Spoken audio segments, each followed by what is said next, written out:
Well, hello, everybody. Welcome to Economics with the Honorable David M. Walker. I'm your host, Nick Palavita, and today we're going to have a very special guest on later on, a candidate for the U.S. Senate in the great state of Ohio. Morgan Harper is going to be joining us, and also is going to be joining us as the Honorable David M. Walker, the former Comptroller General of the United States. And today's topic we're going to discuss are things that relate to the economy, such as healthcare, jobs, and of course, student debt. But we also have another person who's an economist. So we've got some great economists here. He's also running for the U.S. Senate in the great state of Kentucky. He's been on our show before, and hopefully he'll be in the future. Let's bring in our friend Paul Hamilton. Paul, welcome to the show. Thank you, Nick. Good to have you here. Thank you. We're gonna have some people show up from our other show, World Edition, later on today, but also we're going to be talking to another Senate candidate next door to you out of the state of Ohio, Morgan Harper.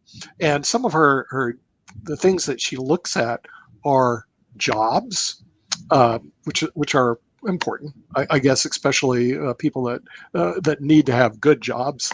See, there's jobs out there, but are there good jobs? How do we improve the job market?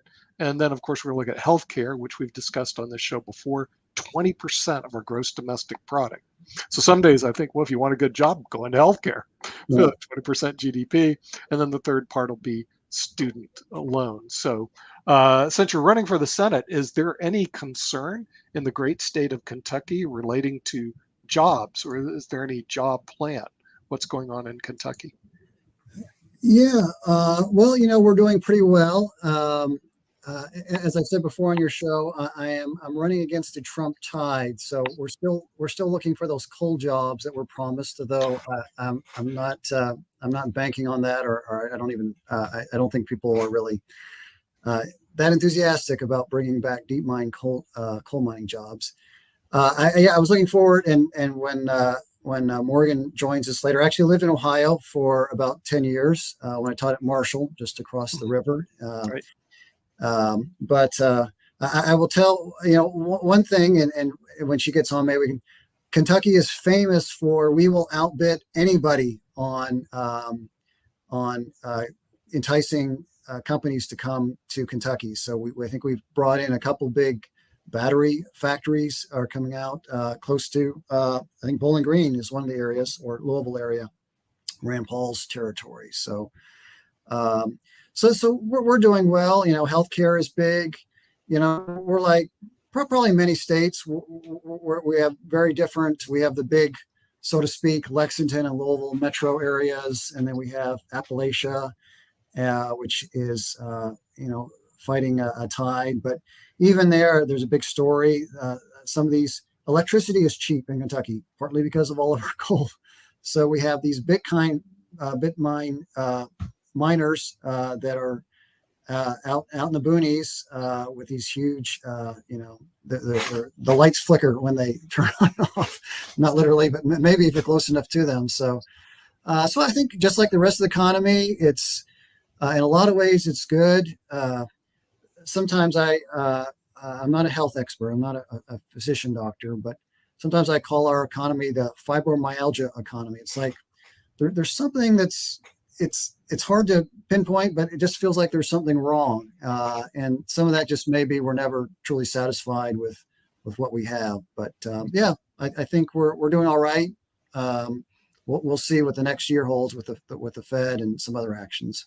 Yeah, it's interesting when I look at politics, Paul. The thing is, when people get elected, there are a couple, and I'm just looking at this empirically, that it looks like people are elected more on jingles than actually hardcore research. In other words, it's not something that people really look at intellectually. It's somebody who throws out some stuff that's middle schoolish and it grabs the attention of a lot of people. Problem number one. Problem number two, and this is something I'm going to address with Morgan. She's not taking any PAC money, okay?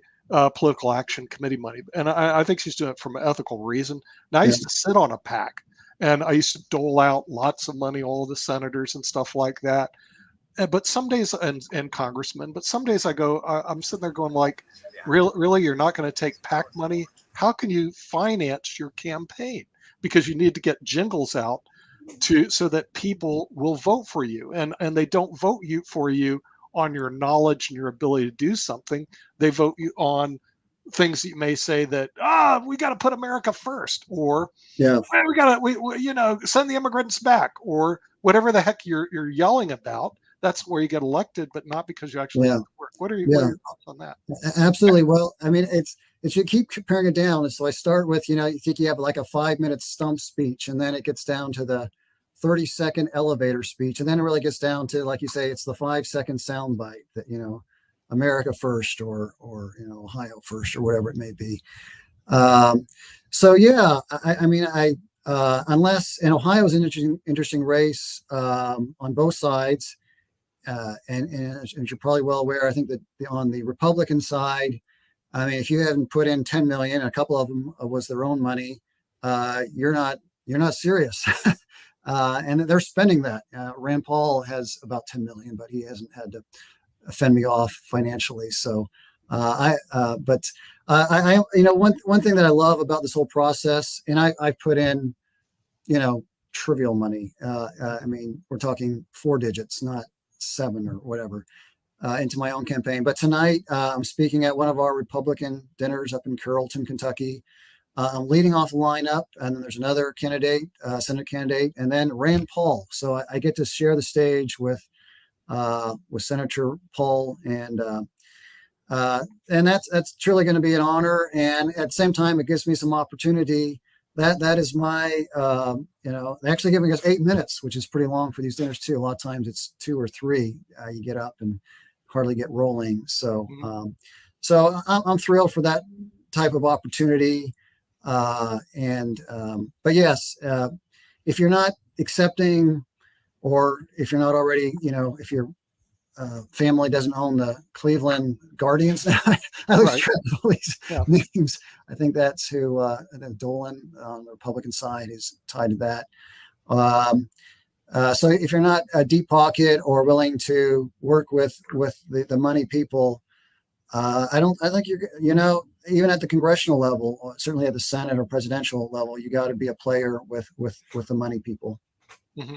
Yeah, well, that to me is a practical problem. In other words, in terms of PACs, political action committees, and again, I don't know very much about her campaign, but she's not taking that. She's going off the small donation. I also understand that obviously, if you receive PAC money, there was one senator we wrote to their campaign a check for $600,000, which is a lot of money for one PAC to give.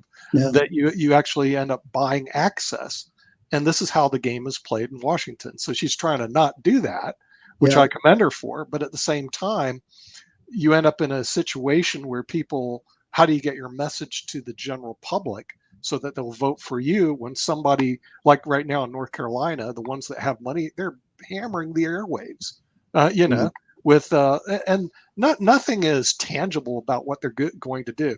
Nobody's talking about, like the program I was on earlier today. They're talking about using digital twin technology, building industries for the future, and then at the same time, Paul, you have 30 seconds. How can you sit there and talk about industries of the future in 30 seconds? And how can you talk about healthcare in 30 seconds? I mean, it's next to impossible. So aren't we Right. in a political situation that's really impossible to get the best and the brightest in office? They just made it impossible. What's your thoughts?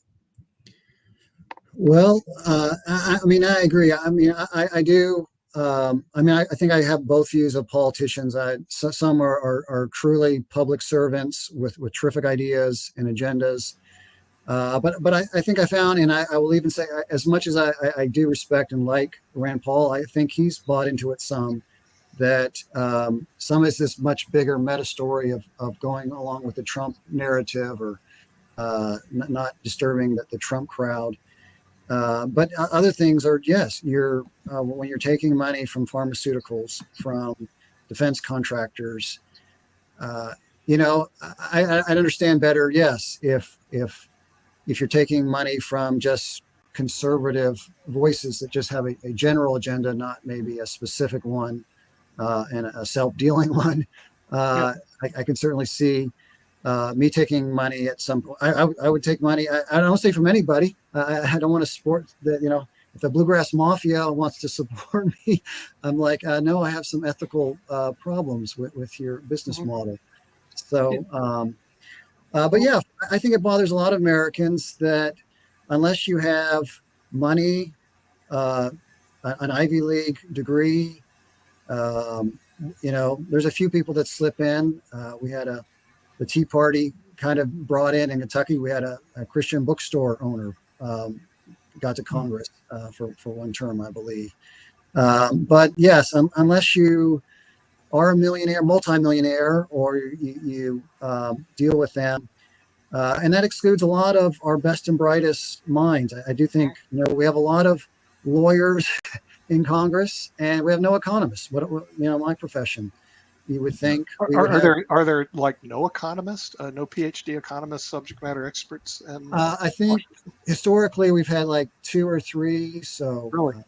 um, No, that's not a I, lot. Hey, That's not a lot. that's not a lot at yeah, all. Hey, Paul, I did have yeah. a quick question for you and everything, because one of the things I was curious about, and Nick knows that I'm aware of this, here in Durham, where I'm at, Durham, North Carolina, we have a lot of power with our local PAC. So it's not even the national PAC. So there are PACs here. There is one that is Friends of Durham, which is considered more of a um, Republican or conservative based kind of PAC, and then there's things like the People's Alliance, and there's one that's African American oriented. And a lot of times in the local elections, you have to go through those PACs in order to even get the endorsements, and then those endorsements oftentimes will lead to people just voting blindly according to what those PACs endorsed and all of that. So I was wondering if that was something you saw there in Kentucky as well, and what kind of efforts have you been having to reach out Yeah, to those groups? Because I know that even our churches can be very active as well. yeah. I mean, in terms of money connections, I guess I haven't done the greatest job of nurturing those. I mean, they're like anywhere, they're out there, and it adds up. If it's Mhm. 5,000, 10,000, 50,000, so you don't need necessarily $1 million chunks. But uh, I think beyond that, though, there's even at some of these Lincoln dinners, as we call them. Sometimes only the incumbents are allowed to speak. Yeah. And right there, it's like, hey, I paid my filing fee. I'm not, a big player in some respects, but don't I to play the game? And I think actually I read Morgan Harper. This was kind of shocking to me. The other party, but the Ohio Democratic Party went ahead and endorsed her competitor, who's a big money guy now.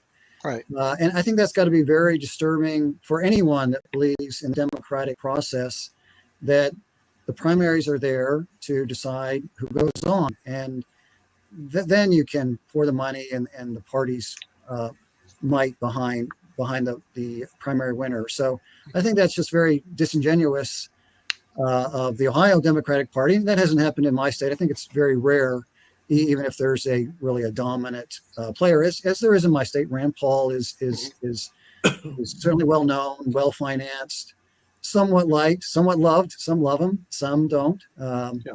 So, but we have the primaries, we have voting for a reason, and let's respect that. So I was certainly shocked, and maybe Morgan can. I don't want to, get her more upset than she already is about it. But if that happened to me, I would, I don't know, I would be ranting and raving all over on this show and other places. So yeah.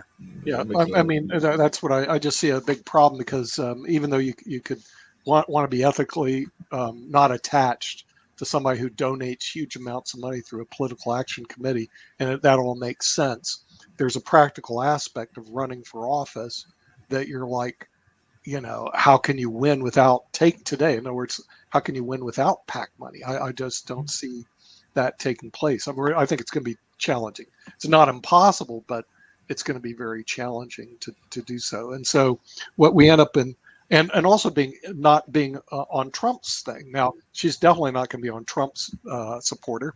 But here's the problem. I'm just going to tell you what's happened in North Carolina. Steve's joined us, who is a councilman in city of Morrisville in North Carolina. But Pat McCrory, who was the governor of this state, a fairly well-liked governor for many years, was not endorsed by Trump. A guy named Ted Budd or Ed Budd or whatever the heck his name is, somebody that no one even knows about. I know nothing about this guy at all because he doesn't say anything. But he's leading by double digits for one reason: Trump endorsed him. That's it. Paul, he doesn't even go to the debates. He shuns the debates because why should he? He got a Trump endorsement, a double-digit lead, and people are going to vote for this guy that they have no idea who he is and what he stands for. Is this basically politics? running on a rehashed Trump campaign? If you listen to the ads, it sounds like if you listen to the ads, it sounds like "Make North Carolina Great Again" kind of ads is almost the theme that he's using because he's kind of touting some of his past experiences. I think he was ex-military and a couple of other things, but it's definitely kind of taken the Trump playbook, not just the Trump endorsement, but the Trump playbook, and just kind of like fine-tuning it to the state of North Carolina. Because I did watch that ad a couple of times over the weekend. And but that's all he has. He has those 30-second ads, but you don't know anything about the candidate because he won't go to any of the debates. He could be the biggest jerk in the world, like no kidding. Yet because of the Trump endorsement, he has a double-digit lead over a guy who's very qualified, I think, Pat McCrory. Right. But is this politics in America today? Well, Paul, welcome to the show. I'm sorry I was late. Yes. Well, Steve, it doesn't matter because Morgan's going to join us in about 10 minutes. Okay. Okay. So her campaign emailed me and said she's going to come on at 11:30. David Walker's going to be on 11:30. Yeah, but we're just talking about American politics right now. I have to be in Raleigh by noon, so I'll join for the first 15. But Paul, I'm from West Virginia originally, but where are you running as a Republican, a Democrat? I'm in Kentucky. Yes, I'm running as a Republican against Rand Paul as the incumbent here. Okay. You've heard of Rand Paul, right, Steve? Yeah. Yeah, right. See, that's what I'm saying. It's like you're going up against an institution, and I'm going like, well, how can you beat the institution? Because he's Rand Paul, bigger than life in Kentucky. Is he running again? Are you running against him? Yeah, this will be his third term. As I say, he's against term limits, but not doesn't apply to himself. Not yet. For himself. I'm against term limits as long as it doesn't affect me. Paul, just out of curiosity, what was your take on, because speaking of Republicans, and I thought that he was a great kind of one of those people that would work on doing across the aisle. So I've actually thought that even though he was seen as a conservative, that Orrin Hatch had some good qualities. But I was just wondering your take on Orrin Hatch as that politician just recently passed away and everything, and he did come out of the Republican Party. But I was just wondering your take on him. Well, I think, we all know the numbers that, you look back at Supreme Court appointments and even Federal Reserve appointments that now everything's, party line almost, and with 2 or 3 fold over. So I think in some ways it's just frustrating. In other ways, it's dangerous that we can't work together, that to have any dissension in the party is blasphemous. To talk about anything compromise is or working together. So yeah, I miss the standard politician from the 80s and 90s.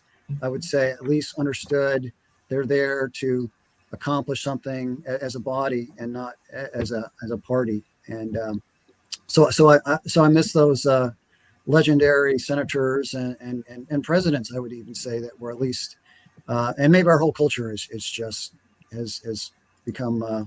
I don't know, bipolar is the word, but yes, polarized. Yeah, it's just really become so partisan, and I think that I'm a moderate Democrat, but I'm probably going to run for a higher office next year, but I've won 4 elections with 75% of the vote, and I probably should have run for mayor, but I led the ticket, and I had the progressives and the Democrats coming out to take me out. I wasn't even endorsed by the Democrats, and I won in a landslide. But my solution is about, bringing in the best ideas and trying to work together to get things done. But it's, I don't think I'm going to have the support of the party much anymore. So I'm, looking at what I want to do. Do I want to become an independent or run on my own brand? But I do believe if I could get enough signatures, I think, some people are talking about running for governor, lieutenant governor as an independent, but and I would consider it because I think we need a change. But the problem is that you have to get enough signatures in North Carolina. You can't run as an independent. So Yeah, it's same here. really unfair. But I don't think US is ready for independence. like, I mean, I'll give you an example, right? There's a real progressive that's running for U.S. Congress, and I endorsed her because I know her parents, and she's a Muslim, but she's an Asian American. She's younger, and but now I'm getting a little bit of buyer's remorse because her opponent, whom I know, who's a smart lady, she's a senator, got money from a PAC that was an Israeli PAC, and they're making it so extreme that it's Trumpism and anti-Islamic and all this stuff, and I feel like they're trying to make something worse than it really is. And I'm almost now wondering, do I just pull out because I feel very uncomfortable in my heart with anything that's being said that's not accurate or true. And I know Valerie Fouché actually, and she's a very, very smart, temperate woman, and I feel like she's being painted. It's just the politics of desperation, right? Anyone's going to say whatever they want to rally the base, and I don't really want to be a part of that. So I don't know whether to make a personal phone call to the lady that I endorsed and just say, look, I mean, I'd like to maybe pull out or go no endorse because I just don't like extremism.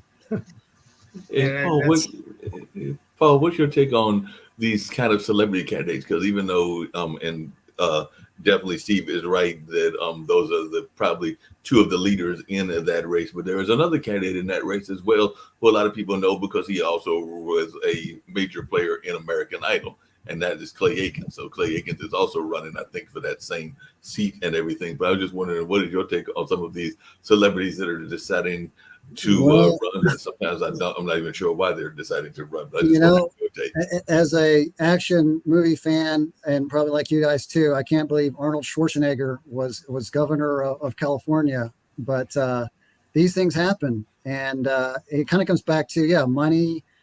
Name recognition is in a lot of ways is more important than the policies or who the person is. And so I've been following a little bit, of course, the Pennsylvania race with Dr. Oz, and I mean, it just a lot of this is we live in, I guess, in a celebrity culture. So whether it's through sports, Herschel Walker, or movies or what have you. And I think to me it's surprising because I tend to think of especially movie stars as not the same mindset as you'd want to say a U.S. senator. But nevertheless, some of them chose that. I don't know, for a number of reasons. So Matthew McConaughey almost ran, I guess, for Texas. There you go, McConaughey. I love it.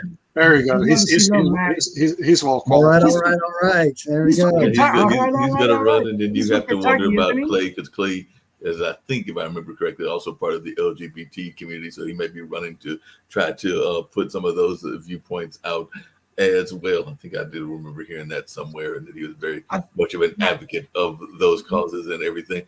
But I've got friends that are in the small business community, Paul. I was just wondering, what are your thoughts? Not just so much about big business, but if you elected, what would you be doing to help those small business owners? Because I've got quite a few friends that are small business owners, whether that's a retail shop or a restaurant or a number of other businesses that are definitely not Ford or any of those big pharmaceutical companies that exist here. And I know that there are those kind of companies in Kentucky. So y'all got some major bourbons around there that are small businesses. Well, I'm a true Republican. I'm not a libertarian like Rand Paul, but I'm very much a free market guy. I said, here, you've got opportunities. I mean, part of my bigger idea is I think our tax code is a mess, and with its complexities and loopholes. So I think there's something there for small business. But I in a lot of ways, I mean, that's kind of the Republican conservative economic stance is, it's an opportunity. It's not subsidies or what have you. I mean, I do have some thoughts on, again, we have these really high, unusual regulations. It's kind of the joke is sometimes you have to have, 2,000 hours to become to cut hair, to become a barber, or in Kentucky and in a lot of states. And you need like 20 hours to be a financial planner to handle, millions of dollars. So we have some of these weird things. even within my own field, I'm a lifelong academic, a college professor in economics, and some of that's changing. I mean, typically you had to have a PhD, and now that's somewhat being eroded by online classes and just the recognition that some people didn't have to go 5 years to graduate school to really become knowledgeable and in their field and can contribute to the next generation. Um, so yeah, I think small business is doing well. I mean, there's a lot of things I think, I think the general mood of the country is in some ways that maybe the dark cloud that's riding over all businesses, that we need to start addressing our national debt and these healthcare insolvencies and things that will impact everybody. It doesn't matter how good things are going on Main Street if Right. Medicare crashes or Social Security has to do a one-time, 10% cut or whatever. What would you, I mean, like I said, I have to sort of pivot from being an elected official to a host of an international TV show and an analyst, but I'm just going to play. So what would you do differently, Paul? I mean, I know, you seem to be very logical, very thoughtful, and, and you're an economist, which is great. But what would you do differently now? I mean, some people say that things aren't going well because of rising gas prices, inflation. But playing devil's advocate, don't you think that there are some successes that Biden has had with vaccinations, the bipartisan infrastructure plan? What is it? What is it? What are the main reasons why you're running? What would you like to see in our country today that doesn't exist? Are you? I mean, I'm just. Yeah, sure. I mean, that would be, and I've talked some about this on a couple of Nick's earlier shows.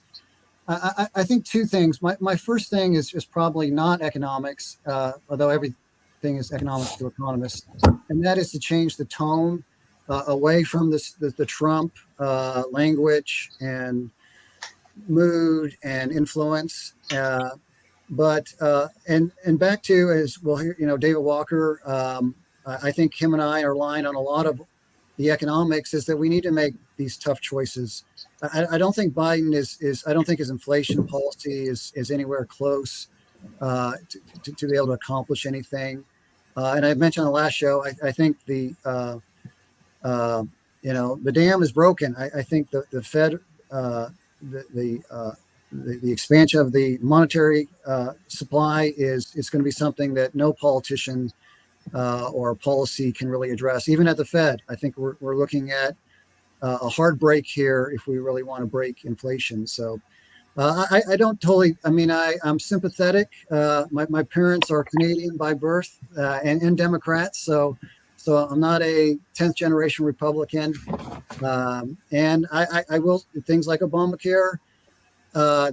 On the success side, they did add 20 or 30 million people to have insurance, but they didn't drop the price. We're still paying, $24,000 a year for a family plan. I'm like, one of you kids, I have 4 kids, why don't you break your legs or something so we can get some of our money back?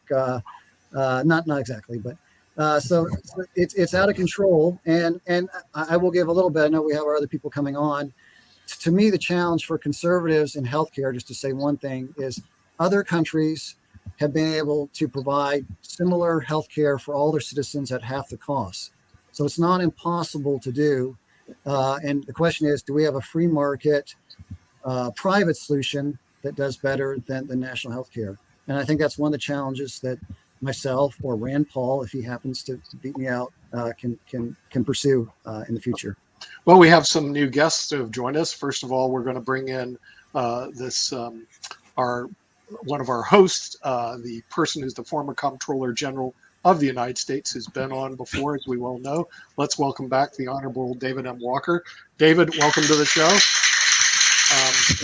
I did promise we're going to have some Senate candidates. We'll break it up a little bit. Hopefully, we'll be okay. Oh, okay. Well, we're also going to bring in one of the candidates for the U.S. Senate out of the great state of Ohio. Let's bring in Morgan Harper. Morgan, welcome to the show. Hi. It's your first time on. That's the Honorable David M. Walker. There's Paul Hamilton. He's actually right up the street, down the street from you in Kentucky. He's actually running against a guy named Rand Paul. I don't know if you've ever heard of him. And you've heard of Paul, but not Rand Paul. but you heard of Paul Hamilton, Mark Lee, who's one of our producers, and Steve Rao, who's also a producer of one of our shows. He's also a city councilman in the city of Morrisville, North Carolina, which we broadcast some of our shows from. So Morgan, tell us a little bit about yourself, who you are, where you're from, what you do. Yeah, so well, yeah, my name's Morgan Harper. I am from Columbus, Ohio, born and raised, and yeah, I just had some early life experiences that kind of woke me up to the fact that we don't quite have a level playing field here to get access to opportunity, and led me to pursue a career in public policy. I got to Washington, realized in many ways we don't have a policy problem, we have a politician problem in terms of, you know, folks really moving with urgency to solve problems instead of just perpetuating status quo. And so in Ohio, we've seen a lot of changes over the last 20 years, and in many cases, not changes for the better. Fewer higher paying jobs, people really feeling like young people don't have the same level of opportunity, and wanting to make sure that we're a state of the future. So I think there's policies, ideas that can get us there, and it starts with the right leadership. Okay, yes, and David Walker has mentioned the leadership gap that exists in Washington. But there was another issue that you had relating to jobs. What is your thoughts about the jobs in the job market? Yeah, so a lot of the jobs that have been created in Ohio, in many places, you know, across the country, I'm focused on Ohio, have been a lot in the retail sector. They don't have as much job security. They're not really putting people on a path to a career. And so making sure that we are incentivizing, you know, job creation in sectors that are higher paying, like renewable energy sector, that's also going to address the climate crisis, is a priority of mine. And then also, you know, making sure that we have the economy as competitive as possible. And I've been focused the last couple of years also on antitrust policy there, because there has been a lot of concentration in the economy that's made it harder for small, medium-sized businesses to compete. And so not everybody wants to work a job. A lot of people want to be able to start and grow businesses. And I think we need to make sure that we have federal action that's going to support both. And are you running on the Democratic platform or Republican platform? I'm a Democrat. I'm in a Democratic primary, and we're actually just a few days out from the Democratic primary. And so, yeah, got to get through the primary, and then I'll be in the general election. Okay, my brother lives in Cincinnati, and I was a nationally ranked tennis player, so I played a lot of tournaments in Columbus. They had the big tennis city there. Oh, nice. But yeah, I like playing tennis, but I'm not very good, so never made it to a tournament. He was actually the Virginia State High School tennis champion. Oh, really? Okay. Right. Wow. Yeah, so that was the. Well, you would, you're impressive. I would love to play sometime if you're ever in Ohio. Absolutely. Hopefully one day I can join you in the Senate. But I'm in Cincinnati on Westchester, a suburb of Westchester, Pennsylvania, near Cincy. Let's say David Walker. It's such an honor to have David, former comptroller, with us. Nick, if it's okay, I'd love to get David's insight, in terms of just the dynamics of politics, where the war in Ukraine fits into kind of political strategy, and just, David, what is your insight? We've got both these candidates here. What advice do you have to both these candidates? What are the issues you think we need to be talking about to get our country moving ahead and on the world stage and also here at home? Well, first, the biggest deficit the United States has is a leadership deficit. And Washington has declined dramatically since the first time I came to Washington. I'm a Reagan, a Bush 41, and a Clinton presidential appointee. And I've served in positions in every administration since Reagan, except for Obama. And I was offered the opportunity to serve in a position of Obama, but my then boss reminded me that I was already chairman of the United Nations Audit Committee and didn't want me to spread myself too thin. So I wasn't able to do that. Otherwise, I would have done it. Part of the problem that we have is we have no plan. We have no strategic, forward-looking, integrated, outcome-based, resource-constrained plan for saying, what do we want to do from an economic, from a diplomatic, from a military, cultural, whatever perspective? We don't have one. And our major competitors, like China, do have them, and they're executing on them. We have growing gaps in society, growing gaps between the haves and the have-nots, and which is a real challenge, including from a domestic tranquility standpoint over time if we don't do something about it. But then you have to look at what's the root cause. I mean, part of the root cause is we're not top 25 in the world in K through 12 education. We're way behind on K through 12 education. Secondly, if you look at what's going on at the collegiate and university level, we have some of the best universities in the world. People come from all over the world to come here, although all universities are not equal and all degrees are not equal. And in addition to that, we need to be able to placing more emphasis on the trades. I mean, one can make a great living in the trades, and college is not for everyone. We also have to look at our immigration policy. I mean, most advanced countries in the world have changed their immigration policy to where, yes, they do provide for asylum in appropriate circumstances, but they're being more discerning with regard to who they allow in the country based upon skills and knowledge and their ability to support themselves, if you will. And so there's just a number of fundamental things that we have to take a look at and decide what makes sense for today and tomorrow. As was mentioned, we have too many people that are kind of vested in the status quo. And when you have a political system that's totally dysfunctional, it means that you don't get things done. And if things are going well, not getting things done can be okay, because sometimes Washington can mess things up. But on the other hand, if things aren't going well and they're getting worse with the passage of time, which clearly is the case with our finances and many other things, doing nothing is not an option. Yeah. Yes. That makes a David, lot of sense. Hey, Morgan, I had a quick question for you and everything. I was actually talking to some friends of mine recently, and we were actually talking about another city that exists that's very much of an African-American oriented city, that being Atlanta. And one of the things that we were noticing was that Atlanta, and it actually comes back to something that my comptroller friend was bringing up and everything.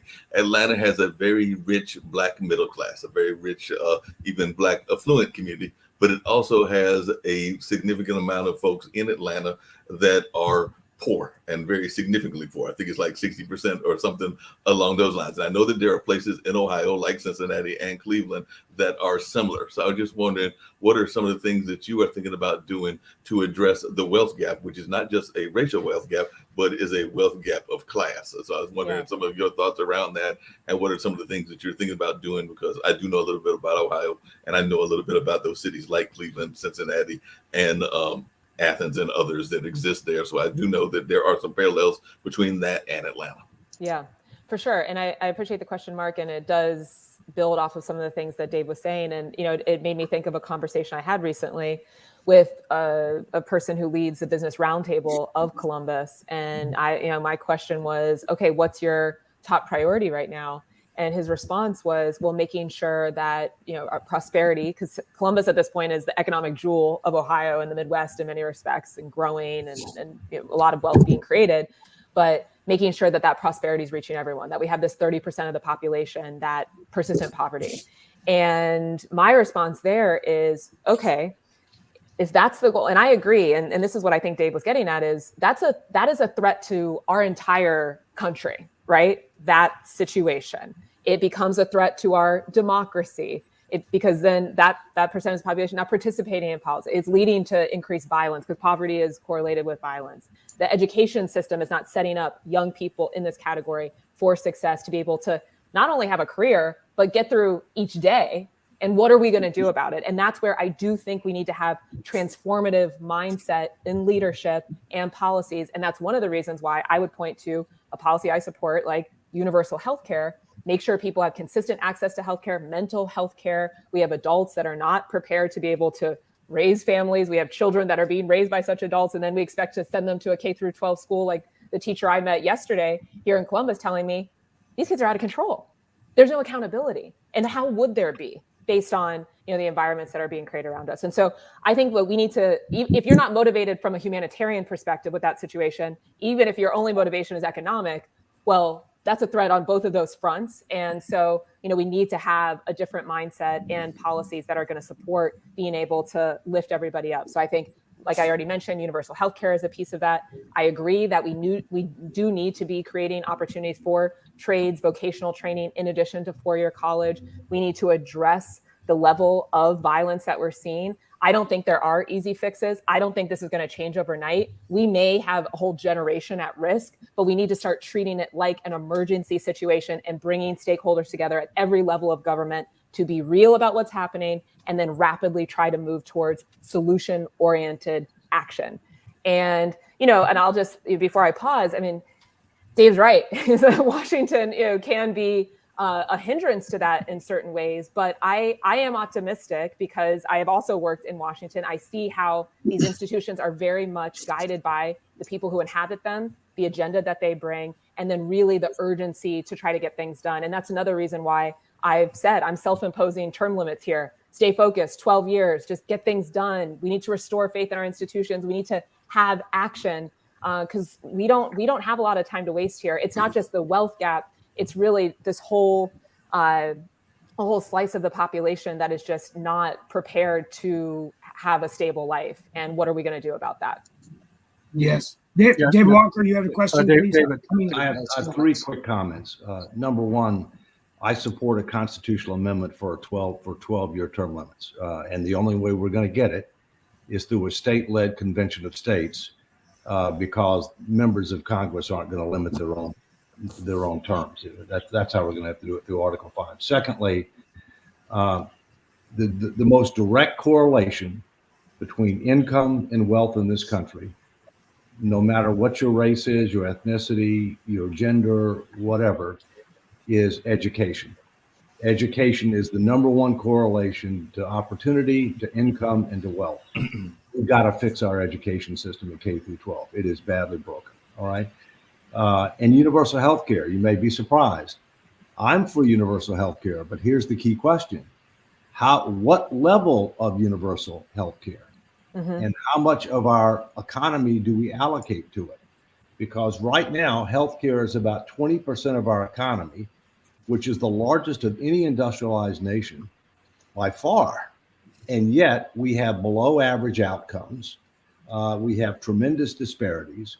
And so one of the debates that we're going to have is how much healthcare should be universal and recognize you can't write a blank check for healthcare.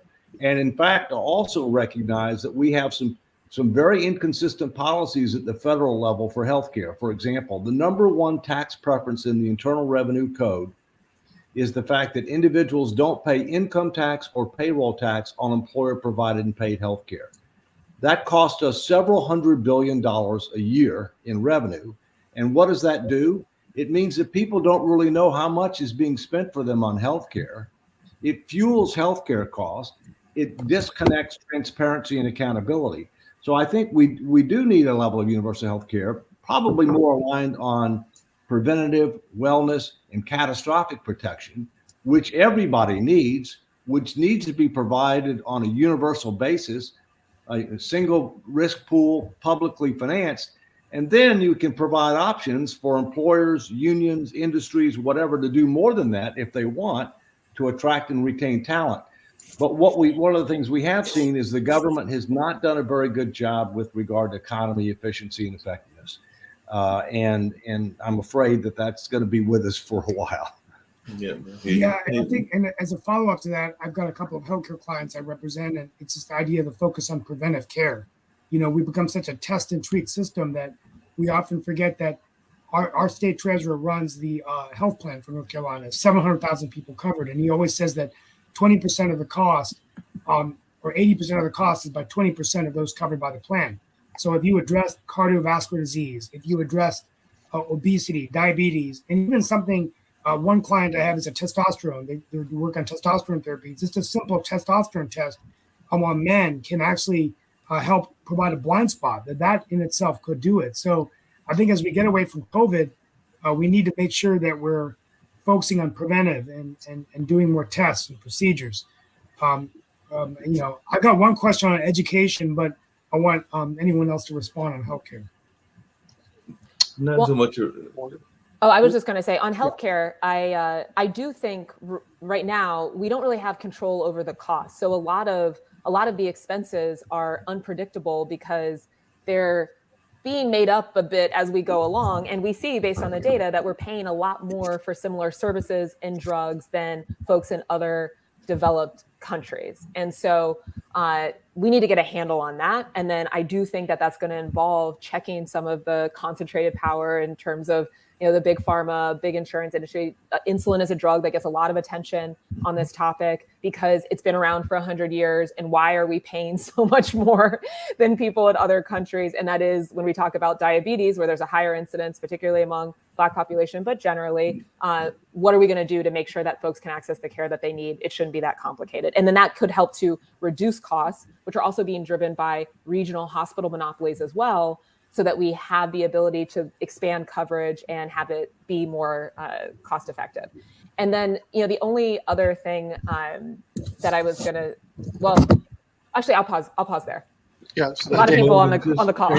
Yeah, Morgan, just really quickly, one thing I was curious about is, and actually I think Paul might have alluded to it earlier and everything, is when Obama got elected, I think a lot of activists, and I consider myself to be an activist and everything here in Durham, had unrealistic expectations. And there is definitely some issues that are heavy issues like gun control and like the whole situation with crime, both there in Ohio and around the country and everything. So one, I was wondering how you're going to tackle those issues.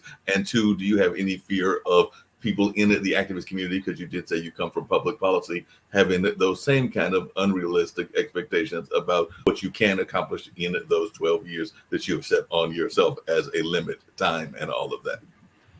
Oh, well, there's a ton of skepticism that people can accomplish anything in Washington.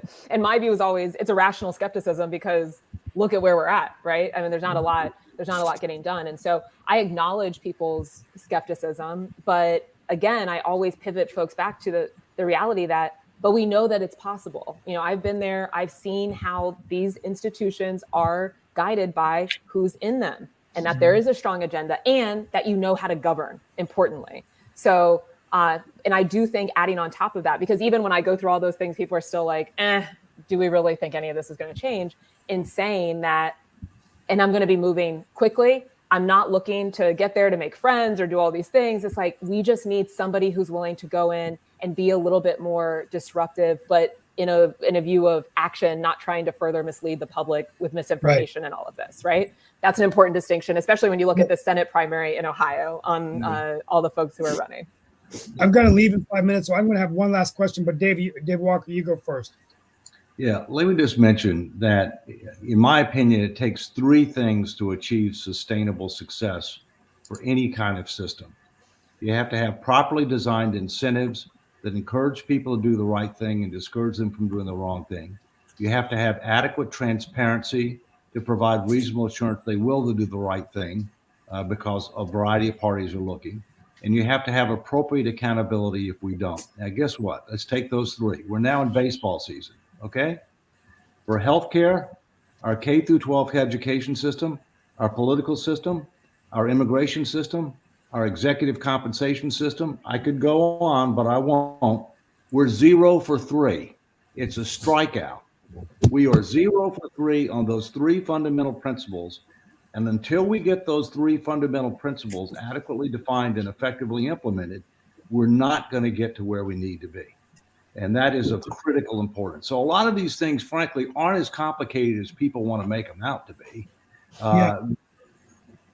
Yeah, absolutely. And as a follow-up to that, we probably need to bring you guys back. But I just love this idea of what Dave Walker was talking about, a strategic plan. I want to pivot now to the future job creation in America.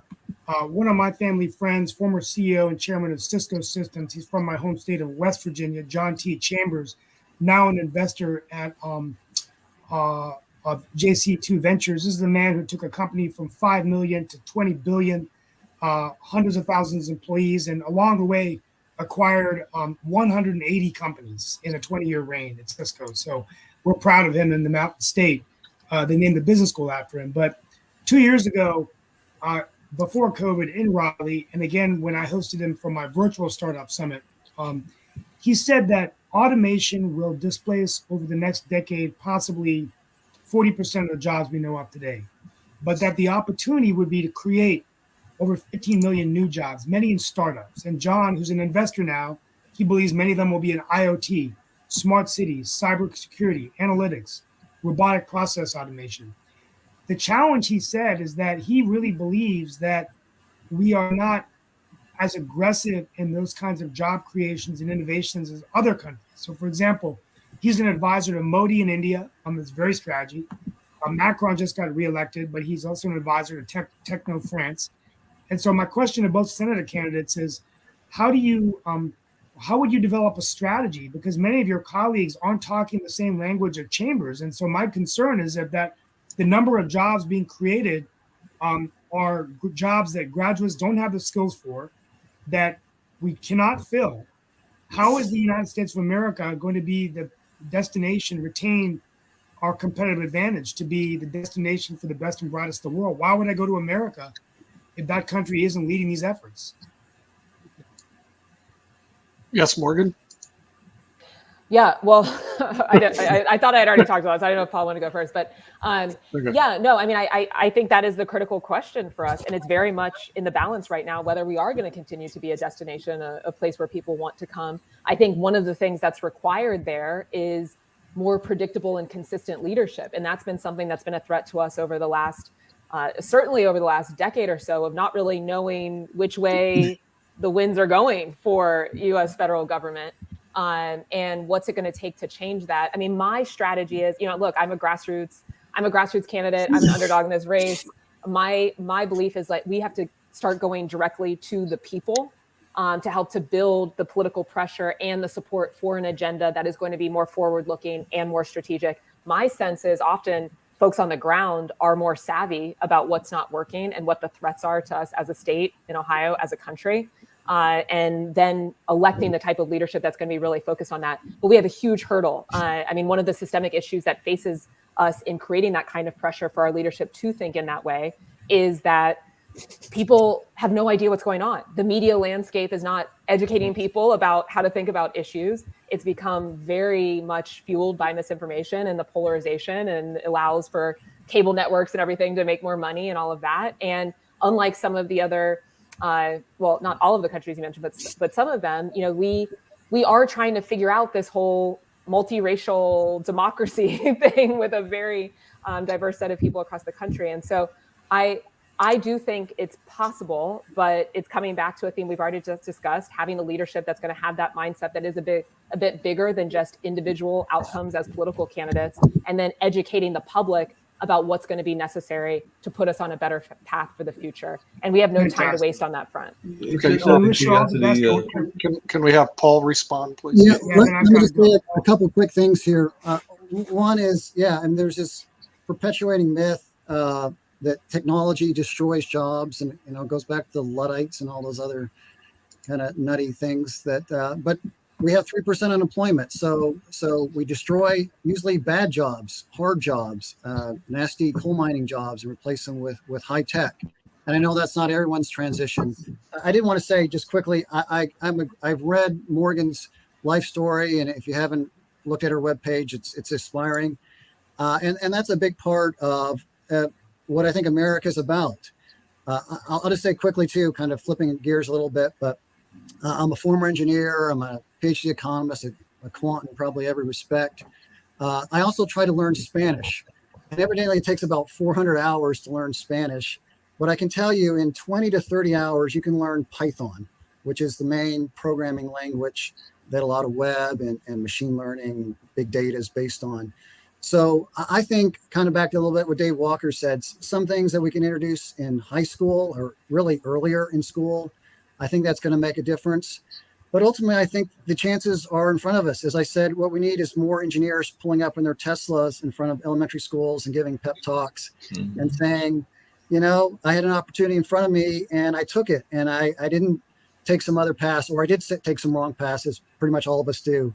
But I found a way to stay in school and learn and be a good citizen and contribute. So that is my solution, is that the opportunities are in front of us. It is challenging. China and India have big government programs that are pushing not just, learning as well as these technology firms, but that's a bigger story as well. So. But I do think, just quick response there, Paul, and thank you for reading up on the story, it's getting back to what we discussed, though. There's a layer of chaos here. So we don't have a generation of young people that's going to be prepared to learn trades as long as what they're going home to is inconsistent food, for example, right? Yeah. Or constantly moving and not having any housing stability to be able to study and apply those 30 hours to be able to figure out Python.